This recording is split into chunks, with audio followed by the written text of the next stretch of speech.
L-iskejjel privati raw żieda ta' 81 edukatur ġdid li huma barranin. Dan żvelatu l-Gazzetta Malta Today li qalet li l-kunċett ta' ingaġġ ta' għalliema barranin ilu jiġi implementat għal numru ta' snin. Jirriżulta li f'iskejjel privati għalliema barranin hemm madwar 35 f'iskejjel sekondarji, 16 f'iskejjel primarji, 28 LSCs u 2 edukaturi tal-kindergarten. Sors tal-Gazzetta qal li l-fenomenu ta' għalliema barranin mhuwiex kunċett ġdid, saħansitra għandu jitqies bħala idea essenzjali li tikkumplementa s-suq tax-xogħol. Il-Fakultà tal-Edukazzjoni fih dan l-Università ta' Malta qablet mal-idea filwaqt li ħeġġet lill-Gvern biex jinċentiva aktar studenti jażlu din il-karriera dinjituża. Kelliem mal-Ministeru tal-Edukazzjoni u x-xogħol stqar mal-Gazzetta li għal kuntrarju tal-perċezzjoni preżenti huma ħafna dawk l-istudenti li qed jistudjaw biex isiru għalliema. Din id-domanda tkompli tikber minħabba li l-Gvern qed jimraħ f'edukazzjoni speċjalizzata u personalizzata għall-istudenti. Is-sillabi differenti fl-iskejjel sekondarji kien fattur ieħor għal d-domanda qed tkompli tikber.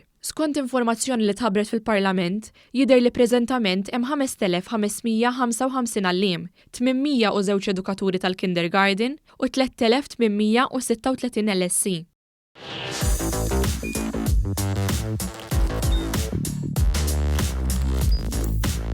Idħol fuq one.com.mt u hemmhekk tista' tara l-programmi kollha li jxandru fuq One permezz ta' One Play.